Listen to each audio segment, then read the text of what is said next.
Hey everyone, good morning. Welcome to the Teach Better Today morning show where the Teach Better team gets to join you live every single morning, Monday through Friday at 7 a.m. Eastern. Can you believe it? We're in our last 2 days of the Teach Better Today morning show. We so appreciate all of you that have been able to join us since we kicked off the show Monday through Friday every single day in the month of August. We kicked this off and now we're at the end of May and we're taking a summer break. So there is no better way to end this incredible school year of getting content to teachers than to feature our friend Cheryl. So I'm so excited for us to get started and we'll be right back.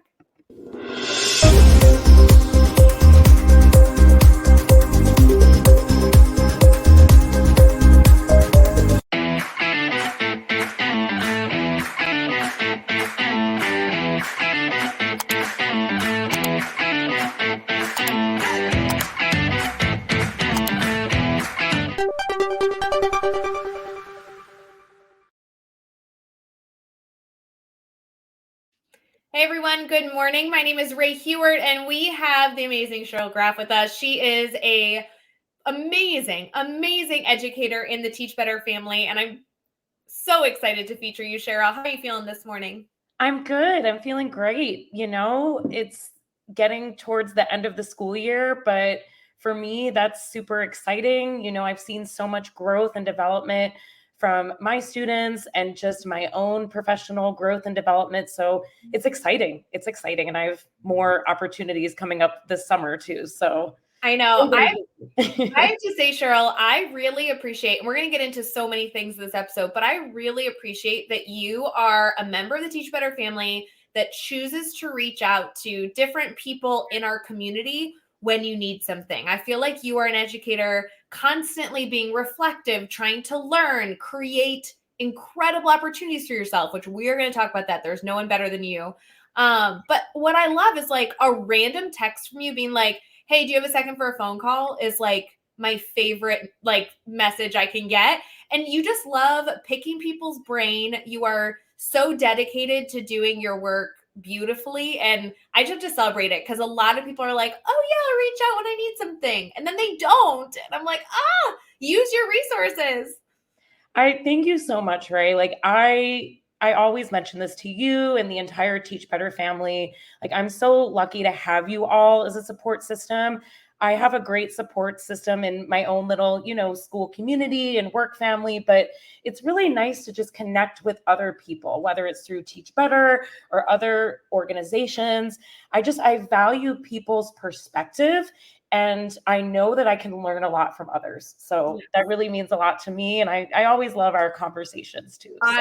I love our conversations and this will apply to anyone listening. Friends, if you choose to reach out to your network, it's like 2 birds, 1 stone. You get whatever, maybe you have a question in mind, but then you also get to catch up. And Cheryl, you're somebody that inspires me. You're always doing things that I'm like, oh my God, like, okay, I don't mean this in a weird way, but I don't meet a lot of people that I'm like, wow, I wish I had their life. And every time we talk, I'm like, how do I be more like Cheryl? So Cheryl, before we get too far in, tell us a little bit about who you are, what you do, and then we got to talk about all these opportunities you have coming up. Yes, I'm going to try and keep it short and sweet, but I'm Cheryl. Yeah. I am currently a special education teacher in the Chicago area. This is my 7th year as a special education teacher. I've worked with a variety of grade levels, a little bit of elementary, but mostly middle school and high school. I've been working with high school now, I think 4 or 5 years. I can't keep track. I'm also an ed tech enthusiast, so a lot of certifications, like I'm ISTE certified, very big on the Google community, Google educator, Google trainer, soon to be, I don't know if I'm supposed to tell this, but soon to be Google innovator. So I'm really, really excited about that. My proposal got accepted. And yeah, I love learning. And I'm also very active with the field of transition. So ensuring especially our special education students or diverse learner students have opportunities not just within the classroom, but getting them out into the community so that they're able to explore employment, independent living, education, because that's really, really important. because there is a percentage, sadly, that there is a lot of individuals with disabilities that are still not employed. So I feel that it's really important, especially in high school, that we do that work even earlier, really in middle school and elementary school. But I'm part of the high school setting, which is really, really important to prepare our students for life after high school. So that's kind of the gist of my bio, I think. Yeah, friends, stick with us, because when we get to the team talk section, Cheryl, if it's okay with you, I really would love to dive into the work that you're doing at the high school level, because I've heard you speak about this before, and it is so applicable to anyone that's working with learners, period, at any age group. And I think this is it's kind of a beautiful time to discuss it, because it's going to be something that educators can chew on over the summer and implement and their next year. But before we get to all that, first off, you are somebody, seemingly, that there's like an ad on social media, or there's an opportunity that pops up that says like, apply here for maybe a little bit of a weird learning opportunity, and you choose to apply. I feel like I used to be that way. I don't know what happened. I don't know that I fall into that as much now, which shame on me, because I wonder, like, where does it come from that you're at a point in life where you see apply to teach overseas, apply to become Google certified, apply to become an ISTE educator, and like, you don't just think about it, you like go do it. Like, what am I missing right now in my life that I don't have? I don't know the final trigger. I think educators are going to bond with me on this, that I like want. I don't know, what is it?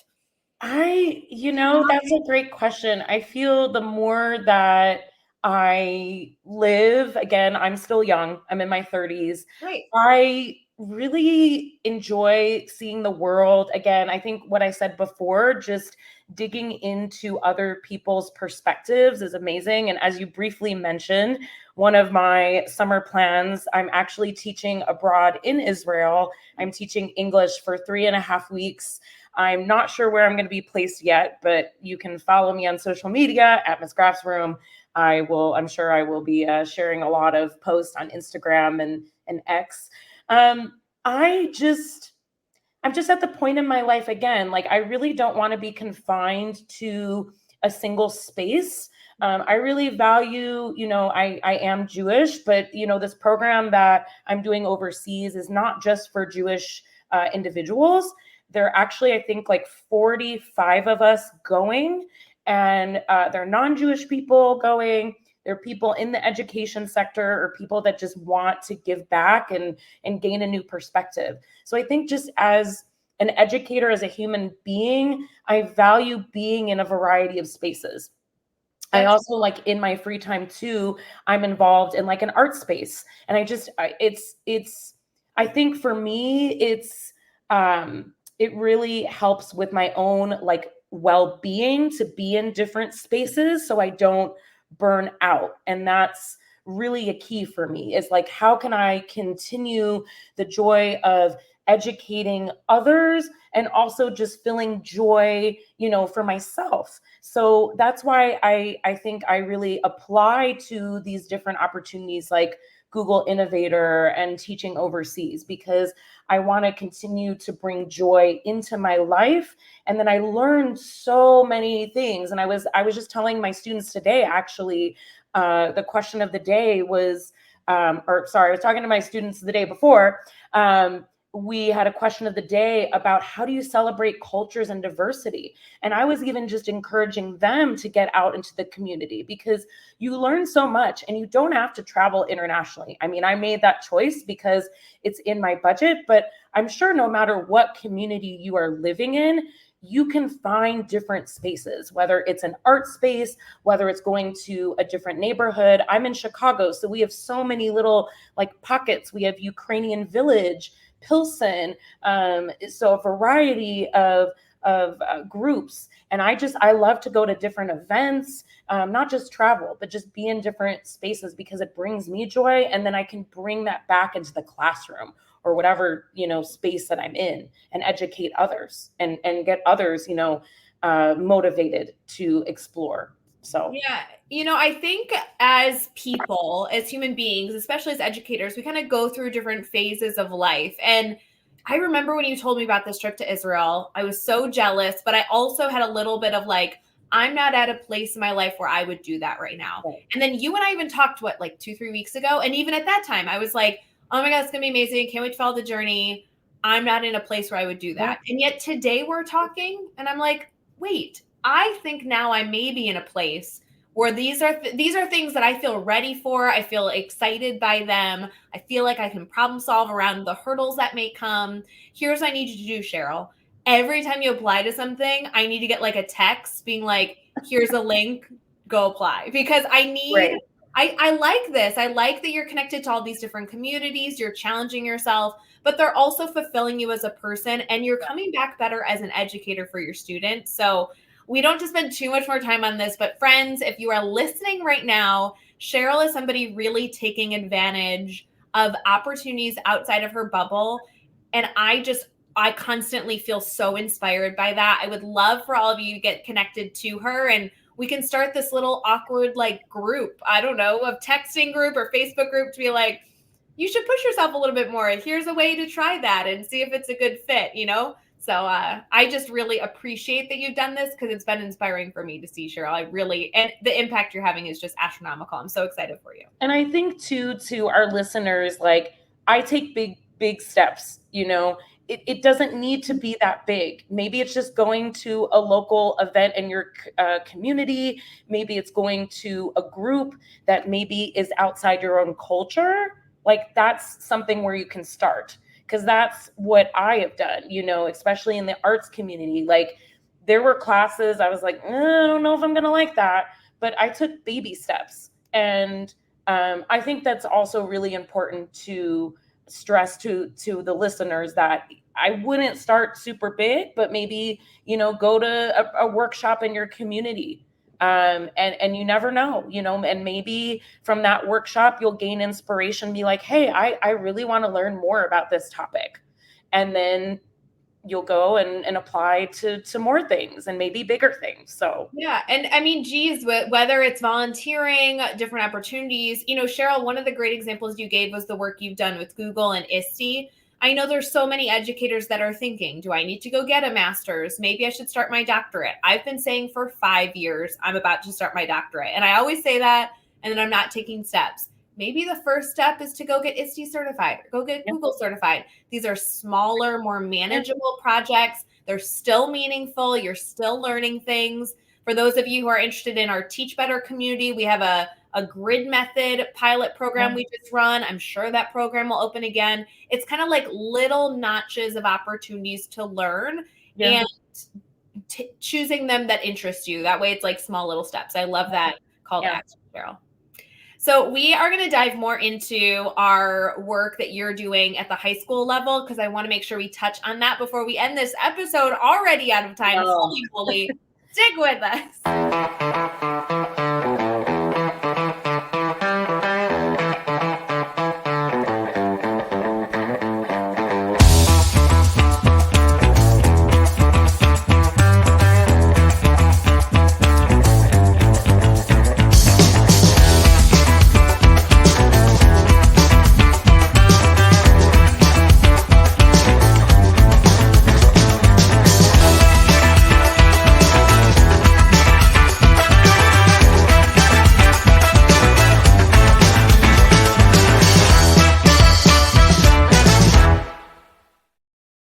Hey friends, thanks for sticking with us. I knew this would happen. I love talking to Cheryl, and the conversation is flowing. So we're going to have a little bit of a longer episode. Sorry in advance. This is good information, especially as we wrap up this show. It is ending on Friday, so this is going to be a fun one to kick off the start to summer. Cheryl, one of the things that you noted early on in this episode is your dedication to serving students, especially in your specific school that you're working in, by exposing them to real world opportunities and different things. You and I have been able to talk about that a lot, and I love the different elements of the work you're doing. For an educator that's just going to hear a snippet of this, could you tell us a little bit more about what you like about the program, and then maybe what educators could consider if they want to move towards that direction for the fall? Yeah, so I do a variety of programs at my school. Specifically this year, I've taken my students to the Apple Store where they've learned how to take photos on an iPhone. The classes are free, which is amazing. And I actually didn't learn about that until the Apple Coach Learning Coach program, which is amazing. But they were able to learn how to take photos and they got a headshot for their LinkedIn and resume. We've done college tours to UIC, which is University of Illinois Chicago. For those who are not in the Chicago area, it's one of the major universities. And we've gone to the disability office. I've even done just like in-person presentations at my school to get kids really interested in financial literacy, to learn how to balance a bank account, learn about credit card debt and scams.